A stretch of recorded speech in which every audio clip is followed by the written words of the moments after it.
afternoon, or just a quick pop up to sow some things. We've got in some perpetual spinach, which will be good because my spinach is all bolting quite badly. We've also got a few peas. Sorry, I'm dropping the phone there. Poor Jen, she heard the little noise and thought that it was biscuits, but no, definitely peas.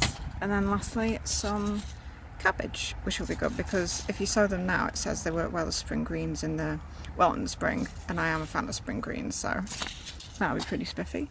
Hopefully the cold frame will work here. I've pushed the bark up against the edge, so it's not sort of completely flush with the ground, but hopefully the slugs and the snails won't get in and chomp them like they did in the grow house.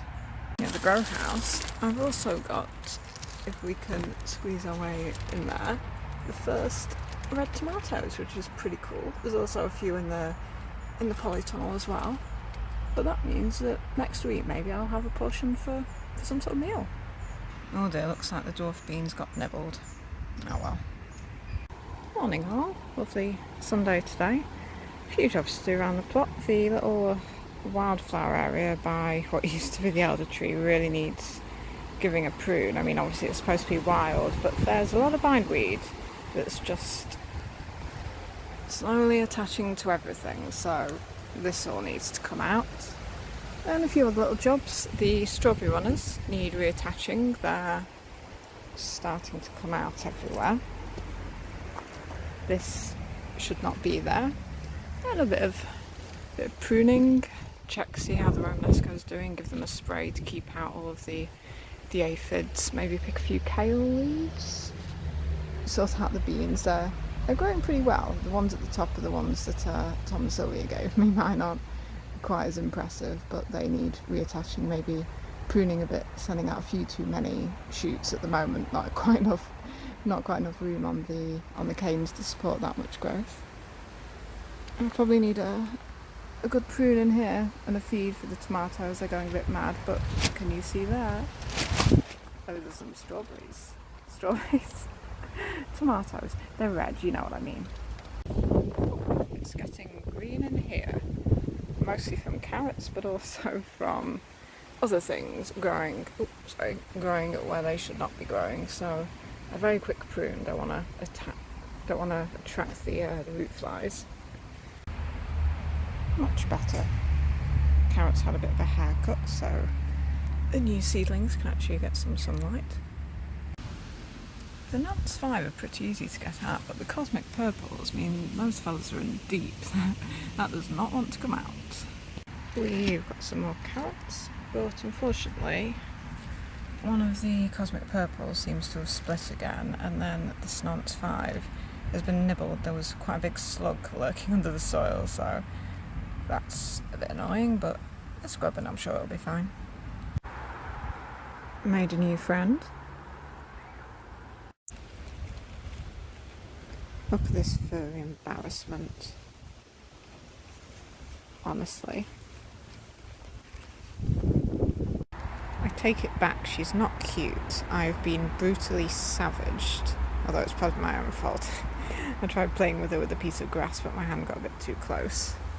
It's okay, Tills, I forgive you. You're ignoring me now. Are you watching your own tail twitching? Cats, man, what are they like? Eh? Yes, you. Bad. First lot of Gardener's Delight, there'll be a nice little portion. There's also 2 more coming along in the polytunnel, so in a couple of days I'll have 6 little teeny tomatoes. Not too shabby. Given the butternut squasher a good prune, I mean it's got plenty of leaves on, so I don't think it needed quite as many as you can see have been taken off. And the squash, oh there's one, they're coming along pretty well. I mean hopefully that's not blossom end rot, that's just where the flower came off. Nope, that's a leaf.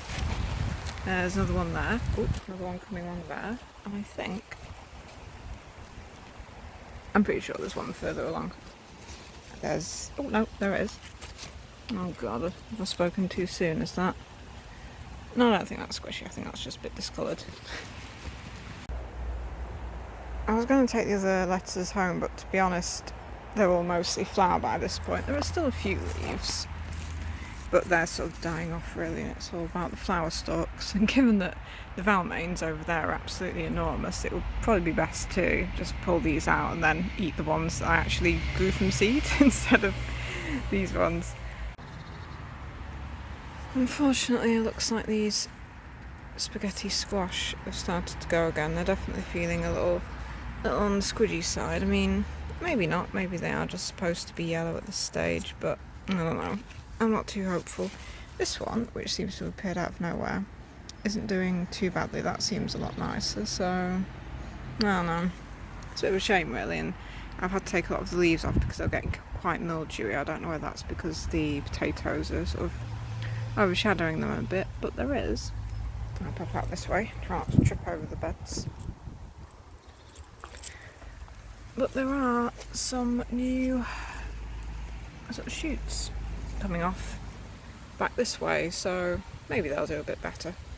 I mean, the courgettes, the first 4 of them were a bit mushy at the ends, but then the later ones seem to have got to a decent size, so maybe it'll happen with this.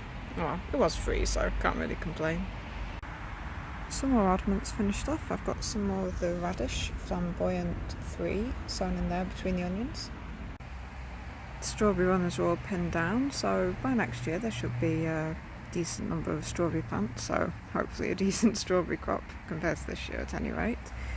Given that there aren't any actual strawberry fruits growing, I thought, well, there's no point really having the hoops and the netting on because, you know, what the birds going to do, peck the leaves, which meant I had all those hoops free, which also means that I could move them to put here, so I don't know, if they hold the spaghetti squash above the soil where the potatoes are, then they'll get a bit more air, maybe slightly less mildew growing, keep the squash off the soil where it'll be getting a wee bit soggy, and then also it'll be easier to pull up the potatoes when the time comes. A few of them are sort of crowning, if that's the right word for potatoes, so maybe that one will be able to come out soon, or that one. I mean, I did sow these, plant them, whatever you do with potatoes, on 22nd of March, so that's, oh dear, maths, 3 months ago? I'm not sure what they are. These are the volunteer potatoes, so not quite clear when these will need to come out, but given that they're dying back, I guess nowish. That is definitely a wee little blackberry, which is pretty exciting because these are summer fruiting, so I didn't think they'd do anything this year. I'm not sure whether it would be a good idea to cover them when the birds will come along and eat them, but I don't know, given how many blackberries are already on the bramble, though they're not quite ripe yet, and how many raspberries are over there by someone else's plot, hopefully they won't get nibbled.